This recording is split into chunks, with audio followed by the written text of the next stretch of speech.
Hello students, तो हिंदी भाषा एवं व्याकरण की महत्वपूर्ण सीरीज में आप सभी का स्वागत है। तो आज हम डिस्कस करेंगे भक्ति काल के महत्वपूर्ण प्रश्न। तो ये सीरीज जो है हिंदी भाषा एवं व्याकरण, यहाँ पर महत्वपूर्ण प्रश्नों का संग्रह रहने वाला आप सभी के लिए। वही क्वेश्चन डिस्कस करेंगे, सवाल वही रहेंगे जो आपके परीक्षा में आएंगे। तो जो भी स्टूडेंट्स एग्जाम पास करना चाहते हैं तो वीडियो को पूरा देखिएगा। और आज हमारा रहने वाला हिंदी भाषा एवं व्याकरण का सेशन नंबर 7। तो जो भी हमारे इस चैनल पर नए हैं तो चैनल को सब्सक्राइब कीजिए और बेल आइकन को प्रेस कीजिएगा ताकि हमारी वीडियोस की नोटिफिकेशन आप सभी तक सबसे पहले पहुंच सके। तो कंटिन्यू कर लेते हैं आज के सेशन को। तो आज का पहला क्वेश्चन है, समग्र भक्तिकालीन काव्यों पर कौन सी विशेषता लागू होती है? ऑप्शन दे रखे हैं, अवतार में विश्वास, जाति प्रथा का निषेध, अहंकार का त्याग या फिर ऐश्वर्य लाला गायन। तो जल्दी से चूज कर लीजिए, समग्र भक्तिकालीन काव्यों पर कौन सी विशेषता लागू होती है? सभी ने चूज कर लिया। तो समग्र भक्तिकालीन काव्यों पर अहंकार का त्याग ये विशेषता लागू होती है। ऑप्शन नंबर सी सही हो जाएगा। तो ध्यान दीजिएगा, भक्तिकालीन काव्यों ने ब्रह्म प्राप्ति में अहंकार को बाधक माना है, इसीलिए उन्होंने सर्वप्रथम अहंकार के त्याग पर बल दिया है। अतः समग्र भक्तिकालीन काव्यों पर अहंकार का त्याग की विशेषता लागू होती है।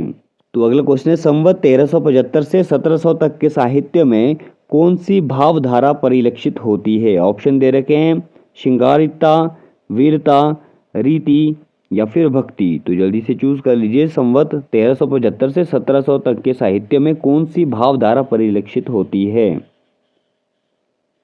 सभी ने चूज कर लिया। तो ऑप्शन नंबर डी सही हो जाएगा, भक्ति।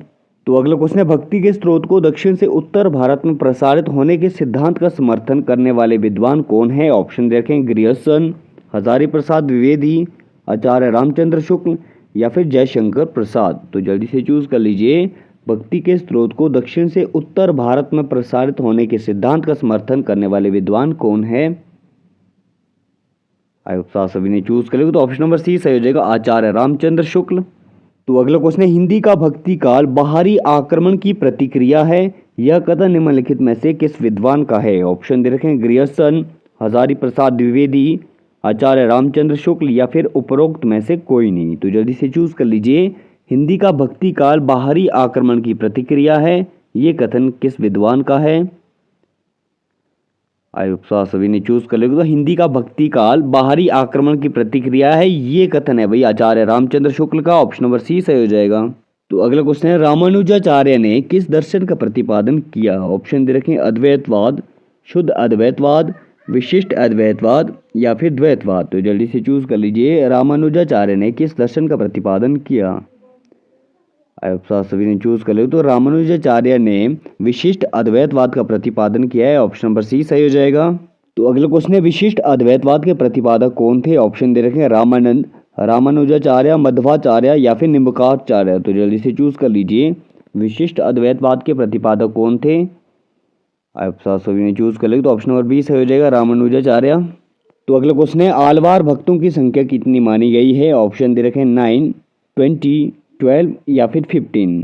तो जल्दी से चूज कर लीजिए, आलवार भक्तों की संख्या कितनी मानी गई है? सभी ने चूज कर लिया। तो आलवार भक्तों की संख्या मानी गई है 12। ऑप्शन नंबर सी सही हो जाएगा, 12।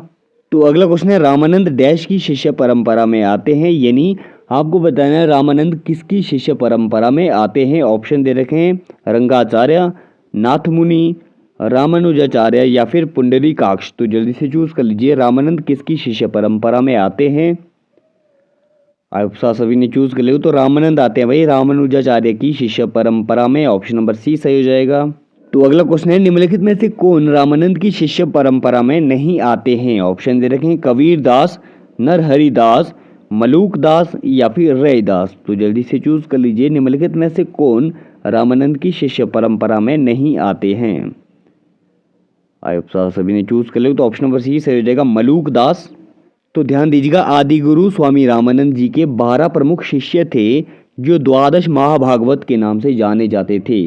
वे हैं अनंत आनंद, सुखानंद, योगानंद, सुरसुरानंद, गालवानंद, नरहरि आनंद, भावानंद, कबीरदास, पीपा, रहदास, धनाजाट, सैन भक्त।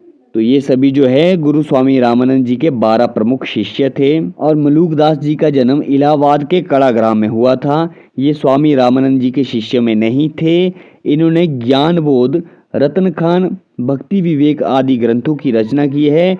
इनकी काव्य रचना जो है ध्रुव चरित है। तो अगला क्वेश्चन है, भक्ति काल को हिंदी काव्य का स्वर्ण युग सर्वप्रथम किसने कहा है? ऑप्शन दे रखे हैं, गृहस्थन, मिश्र बंधु, आचार्य रामचंद्र शुक्ल या फिर आचार्य हजारी प्रसाद द्विवेदी। तो जल्दी से चूज कर लीजिए, भक्ति काल को हिंदी काव्य का स्वर्ण युग किसने कहा है?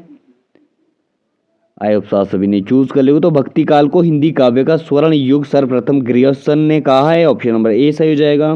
तो आज के सेशन में इतना ही करते हैं। उम्मीद आप सभी को आज का सेशन पसंद आया होगा। तो अगर पसंद आया हो तो लाइक शेयर सब्सक्राइब कीजिए टारगेट फोकस यूट्यूब चैनल को और बने रहिए हमारे साथ।